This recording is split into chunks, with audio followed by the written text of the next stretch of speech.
చెప్పకపోతే నరికేస్తా. నీ ప్యాంట్లో 100 రూపాయలు మర్చిపోయి అయితే పండాడు, నా దగ్గర పంటాడంతే. Hai para pecinta film India, balik lagi nih sama Mimin yang mau cerita alur film India lagi.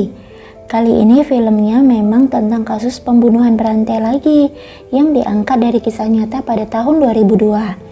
Film ini berjudul Odela Railway Station yang rilis pada September 2022. Nah, film ini bercerita tentang misteri pemerkosaan dan pembunuhan yang terjadi di desa Odela, di mana korbannya adalah para pengantin baru perempuan.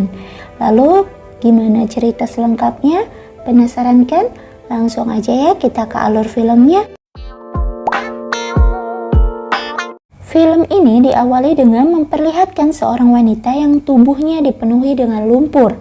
Ia berjalan di sepanjang rel kereta dengan tatapan tajam sambil menenteng penggalan kepala manusia. Semua orang melihatnya dan tak ada yang berani menegurnya, dan ketakutan ketika melihat wanita itu. Tanpa peduli dengan keadaan sekitarnya, wanita itu terus saja berjalan menuju kantor polisi, dan ia meletakkan penggalan kepala manusia itu di atas meja inspektur. Lalu wanita itu memberitahu di mana tubuh dari penggalan kepala manusia itu. Di mana kisah ini berawal dari 3 bulan lalu. Seorang polisi bernama Anudip yang ditugaskan di desa Odela untuk menangani kasus pembunuhan yang terjadi di desa tersebut. Saat itu Anudip menelpon Spurti kekasihnya untuk berpamitan kalau ia akan pergi ke Odela untuk melakukan tugas trainingnya sebagai polisi. Kemudian scene berpindah di rumah pasangan pengantin baru. Samba sebagai fotografer memperlihatkan hasil foto pernikahan kepada pengantin pria, Penkates. Kemudian istrinya Madhavi keluar kamar mau mandi dan berjalan menggoda suaminya gitu. Namun Samba yang melihatnya pun ikut terpesona dengan istri Penkates. Di tempat lain, seorang istri yang bernama Radha sedang berlari mengejar-ngejar suaminya yang bernama Tirupati. Setiap malam, Tirupati selalu mabuk-mabukan saja dan kencing sembarangan di dapur yang membuat Radha marah. Tak lama datanglah kepala dusun yang bernama Sarpan yang mengembalikan pakaian kusutnya hingga melerai pertengkaran antara Radha dan Tirupati. Keluarga besar Radha dan suaminya memiliki usaha jasa laundry, cuci lipat dan setrika di desa tersebut. Malam harinya, kumpulan pria sedang minum minuman dan seorang pria yang bernama Vivek sedang memperhatikan foto mantan kekasihnya yaitu Madhavi yang baru saja menikah. Saat dalam pengaruh alkohol, Vivek yang sedih mengatakan akan memberikan pelajaran kepada pengantin baru Madhavi karena telah mengkhianati cintanya yang tulus. Esok paginya, orang tua Madhavi berlarian sambil menangis mengatakan kalau anaknya telah meninggal. Warga kampung terkejut mendengarnya karena Madhavi baru saja menikah. Warga pun turut berlari menuju mayat Madhavi ditemukan yang berada di gorong-gorong jembatan. Tak lama polisi pun tiba di lokasi penemuan mayat. Penyelidikan langsung dilakukan. Madhavi ditemukan dalam kondisi yang mengenaskan karena pelaku telah memperkosa korban secara brutal lalu membunuhnya tanpa ampun. Polisi melakukan pemeriksaan dan penyelidikan di sekitar TKP. Dan Anudip mendapati jejak kaki pelakunya di TKP. Anudip lalu menyuruh tim untuk mengambil gambarnya. Kemudian polisi membawa mertua dan suami Madhavi untuk dimintai keterangan. Suaminya mengatakan bahwa ini adalah ulah Vivek, mantan pacar Madhavi. Karena saat acara pertunangan Madhavi, Vivek mengancam akan membunuhnya. Ternyata ini adalah kasus pembunuhan pertama yang ada di desa Odela. Sebelumnya desa yang kecil ini sangat tentram dan aman. Polisi langsung membawa Vivek ke kantor. Laksman sebagai polisi senior terus saja menghajar dan menyiksa Vivek, yang membuat Vivek akhirnya mengaku kalau ialah yang membunuh Madhavi. Antara Anudip dan Laksman, sempat beda pendapat tentang pelaku pembunuhan ini, karena Anodip yakin bahwa bukan Viveklah pembunuhnya. Dan saat Vivek hendak dibawa ke persidangan, Vivek memohon kepada Anodip untuk membuktikan bahwa bukan ialah pembunuhnya. Dan benar saja, Anodip memiliki bukti data yang menyatakan bahwa pembunuhnya tidaklah Kidal, dilihat dari bekas sayatan pada luka korban, sedangkan Vivek adalah Kidal. Foto jejak alas kaki juga menunjukkan bahwa pelaku memiliki ukuran kaki 10, sementara Vivek 8. Dan setelah pemeriksaan lebih lanjut, pelaku diduga memiliki umur antara 25 sampai 30 tahun, sedangkan Vivek masih di bawah umur 25 tahun. Akhirnya Vivek pun dibebaskan. Tak lama dari itu terjadi lagi pembunuhan di desa Odela. Pembunuhan kedua ini ditemukan di tengah hutan pinus. Korbannya juga wanita yang baru saja menikah dan masih pengantin baru yang baru saja melewati malam pertamanya. Korban bernama Sruti. Sama seperti sebelumnya, korban mati mengenaskan, diperkosa dan dibunuh pelakunya dengan kejam. Belum selesai kasus yang pertama, ada lagi kasus kedua dengan korban pengantin baru yang membuat pusing Anodip. Malam harinya mau tidak mau Anodip kembali lagi ke TKP untuk mencari petunjuk yang mungkin saja terlewatkan oleh polisi. Lalu tanpa diduga ia menemukan sebuah handphone. Setelah dicek ternyata itu HP-nya korban yang pada saat kejadian korban merekamnya. Namun tak ada gambar pada videonya, hanya suaranya saja yang dapat didengar. Dalam rekaman itu, sang pelaku menyuruh pengantin wanitanya menceritakan secara detail tentang malam pertama yang ia lalui. Kemudian polisi pun mulai menyelidiki seluruh kampung yang memiliki suara sama seperti yang ada di HP korban. Akhirnya mereka menangkap fotografer yang bernama Samba karena memiliki suara yang mirip dengan pelakunya. Namun setelah dites dengan alat kemiripan suara, hasilnya tidaklah sama dengan suara pelakunya, dan dikuatkan dengan pengacara Samba bahwa saat kejadian Samba sedang berada di luar kota. Akhirnya Samba pun dibebaskan. Kasus ini membuat polisi kebingungan mencari pelakunya, sedangkan petinggi kepolisian terus mendesak untuk segera menyelesaikan kasus ini.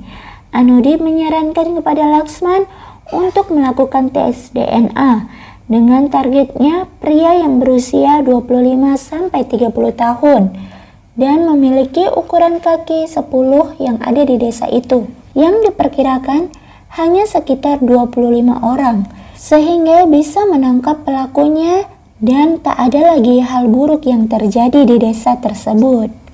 Saat itu kantor polisi kedatangan Sarpan untuk memberikan undangan pernikahan anak perempuannya yang bernama Priya.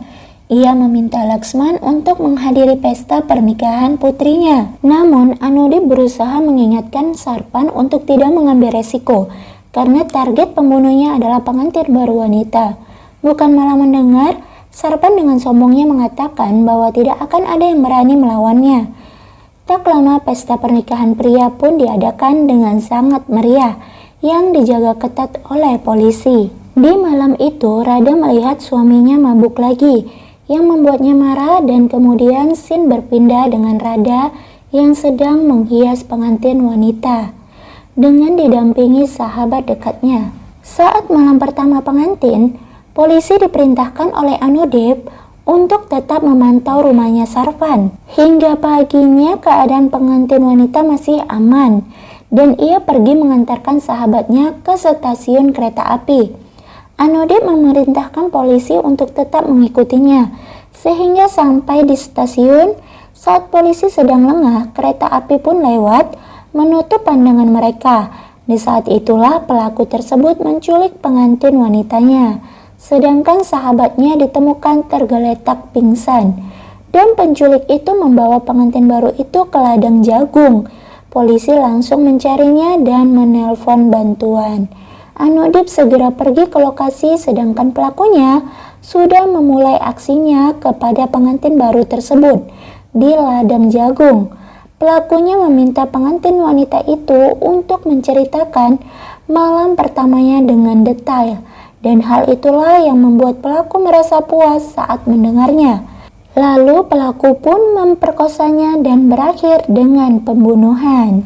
Polisi saat itu hampir mendapatkan pelaku, namun pelaku berhasil kabur setelah melempar batu ke polisi, dan Anudip yang mengetahuinya mengejar pelaku dan meluncurkan tembakan. Namun tembakannya tak mengenai pelaku yang terus saja berlari di antara rumpunan tanaman jagung. Anudip kemudian melemparkan batu ke pelaku yang akhirnya mengenainya. Saat dibuka kain penutupnya, ternyata ia adalah Candu, adiknya Tirupati. Polisi langsung menangkapnya dan Anudip yang sudah geram langsung memukulnya. Di kantor polisi, Candu mendapat pukulan dan siksaan dari polisi agar ia mengakui perbuatan kejamnya. Namun Candu tetap tidak mau mengakuinya dan mengatakan tidak mengetahui apa-apa tentang pembunuhan itu. Sedangkan Candu berada di ladang jagung itu karena ia sedang mencuri pipa kecil. Sarpan yang marah mendapat telepon dari polisi yang memberitahu bahwa pembunuh putrinya telah tertangkap. Sarpan lalu datang ke kantor polisi dan memberikan uang 10 lakhs untuk polisi agar membebaskan pembunuh putrinya. Karena Sarpan ingin menyiksa pembunuhnya dan membalaskan dendamnya karena telah membunuh putrinya. Anudip yang tahu pembunuhnya dibebaskan karena Laksman menerima suap, marah kepada Laksman, dan Anudip ingin pembunuhnya diseret ke pengadilan secara hidup-hidup. Kemudian di rumah Rada dan Tirupati mendapat kabar bahwa Candu tertangkap. Mereka langsung ke kantor polisi, namun Anudip mengatakan bahwa Candu sudah dibawa Sarpan. Lalu mereka pergi ke rumah Sarpan dan melihat adiknya sudah bersimbah darah. Sarpan sudah menyiksa Candu sehingga membuatnya sekarat. Sedangkan Tirupati dan Rada menjumpai Sarpan dan memohon agar Candu dibebaskan, sebab mereka yakin bukanlah Candu pelakunya. Rada memohon kepada Sarpan bahwa mereka memang miskin, namun mereka bukanlah pembunuh. Namun Sarpan tidak peduli karena dendamnya pada pelaku pembunuh adiknya. Kemudian Sarpan mendapat telepon dari Anudip yang memberitahu kalau Candu bukanlah pembunuhnya, karena baru saja terjadi pembunuhan lagi. Ini adalah kasus serupa yang terjadi di desa Odela. Dengan sebelumnya, maka ini menjadi kasus pembunuhan dan pemerkosaan yang keempat. Kemudian Sarpan mengantarkan Candu ke rumah Rada dalam keadaan tubuh yang sudah dipenuhi luka. Sarpan meminta maaf kepada Rada dan keluarganya dan bersedia memberi kompensasi uang kepada mereka. Namun Rada menolaknya dan ia mengatakan bahwa kami memang miskin, namun kami bukanlah pembunuh dan kami tidak membutuhkan uangmu. Malam harinya Anudip menelpon kekasihnya dan menyampaikan keluh kesahnya bahwa ia merasa sudah tidak pantas menjadi seorang inspektur, sebab sampai sekarang ia belum mampu untuk menangkap pembunuhnya dan pembunuhan terus saja terjadi. Bahkan semua usaha yang ia lakukan belum juga membuahkan hasil. Hingga akhirnya Spurti menyarankan untuk menikahinya demi mendapatkan pelaku pembunuhan.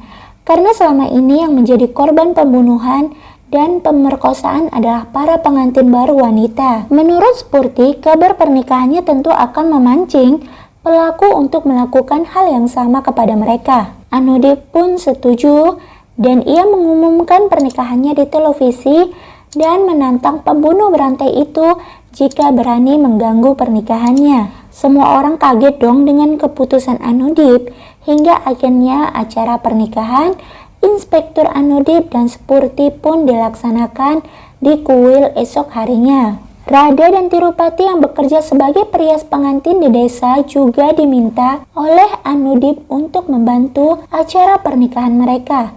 Begitu juga Samba yang diminta untuk memoto hari bahagia Anudip dan Spurti. Hari itu setelah selesai melakukan pernikahan di kuil, di pintu rumah Anudip terselip selembar kertas yang tertulis dengan angka 5. Tentu itu adalah surat dari pelaku. Anudip mengakui keberanian pelaku dan tentu menunggu kedatangannya. Malam itu, ketiga pria, Candu, Tirupati, dan Samba sedang mengadakan pesta minum. Samba saat mabuk terus saja bercerita tentang kecantikan Spurti, sedangkan Candu terus saja menunjukkan rasa dendamnya kepada Anudip karena menuduhnya sebagai pelaku.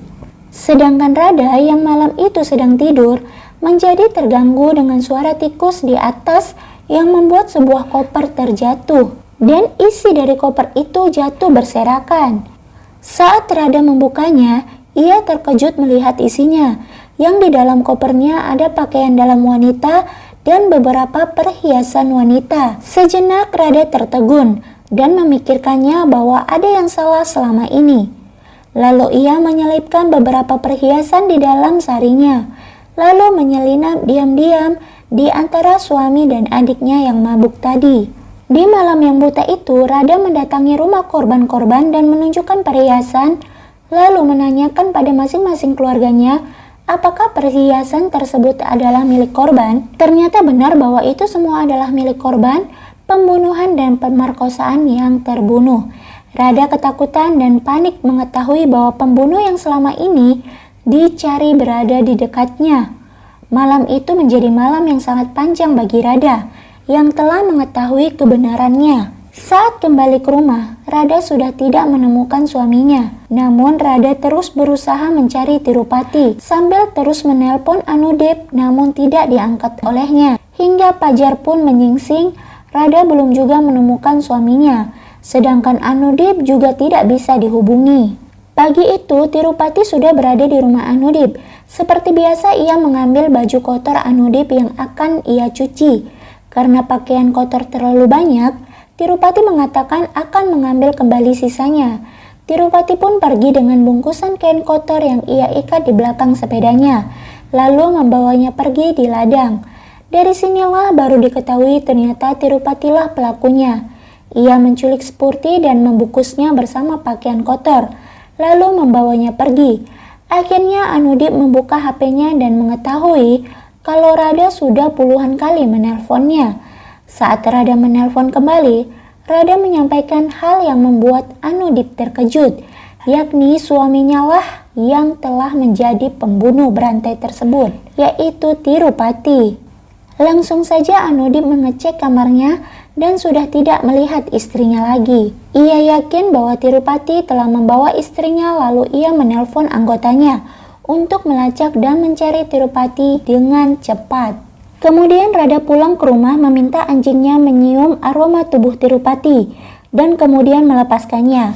Dan Rada berlari mengikuti anjingnya. Pencarian mereka berakhir saat anjingnya membawanya ke ladang yang memiliki lubang besar atau sumur yang sudah kering.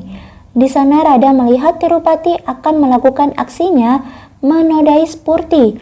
Rada berteriak minta tolong namun tidak ada yang mendengar, membuat Tirupati marah dan naik ke atas. Saat itulah terbongkar mengapa Tirupati melakukan hal tersebut.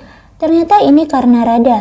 Berawal saat malam pertamanya yang gagal karena ia mendapatkan penghinaan dari Rada istrinya. Itulah hal yang mengubahnya menjadi monster. Selama ini mereka sudah menikah 10 tahun, namun Rada tidak pernah menganggapnya sebagai lelaki perkasa. Rada selalu menganggap bahwa ia adalah laki-laki yang tidak memiliki kemampuan dalam berhubungan suami istri. Ternyata Tirupati tidak pernah melalui malam pertamanya hingga 10 tahun pernikahan mereka. Karena mereka menikah dari hasil perjodohan keluarga dan Rada tidak menginginkan pernikahan mereka. Saat malam pertama, Rada bukan menggoda suaminya, namun setiap suaminya akan memulai pemanasan, Rada malah mencelanya yang membuat suaminya sudah tidak bernafsu lagi. Bahkan tak hanya itu, Rada sering menghina keperkasaan suaminya bahkan saat berada di kamar pengantin baru lainnya. Hal ini ternyata membuat Tirupati menjadi monster. Dan hal ini berawal saat malam pertama Madhavi, Tirupati yang keluar untuk buang air kecil mendengar suara desahan Madhavi dari dalam kamar pengantin, yang membuat Tirupati penasaran dan mengintipnya. Dan ia merasa bahwa jiwa kelelakiannya bergejolak, yang membuatnya mulai mengikuti Madhavi, menculiknya dan memaksanya menceritakan malam pertamanya. Karena setiap kali mendengar cerita malam pertama para pengantin baru, membuat hasrat Tirupati naik dan ingin melakukan hubungan. sehingga berujung pada pemerkosaan dan pembunuhan. Ini membuktikan bahwa dirinya benar-benar laki-laki jantan yang kuat dan tidak seperti yang dikatakan oleh istrinya selama ini. Saat Tirupati hendak melakukan aksinya lagi, Radha menghalangi Tirupati yang mengakibatkan pukulan di kepala Radha dan membuatnya pingsan. Saat sadar, Radha tidak menyerah. Ia berusaha bangkit dan ingin menyelamatkan Spurti. Ia mengambil cangkul dan melompat memenggal tepat di kepala Tirupati yang saat itu akan menodai Spurti. Dan itulah yang terjadi sebenarnya, bahwa istrinya sendiri yang memenggal kepala suaminya sebab kejahatan yang dilakukan suaminya sendiri, lalu membawanya ke kantor polisi, dan Spurti pun berhasil diselamatkan. Karena kasus ini dapat diselesaikan, maka Anudi pun mendapat promosi jabatan. Ternyata diketahui bahwa Tirupati mengidap hormon impotensi rendah karena rumah tangga yang tidak bahagia yang membuatnya berubah menjadi monster. Dan sampai di sini film pun berakhir. Jangan lupa subscribe channel ini agar Mimin semangat membuat alur film selanjutnya.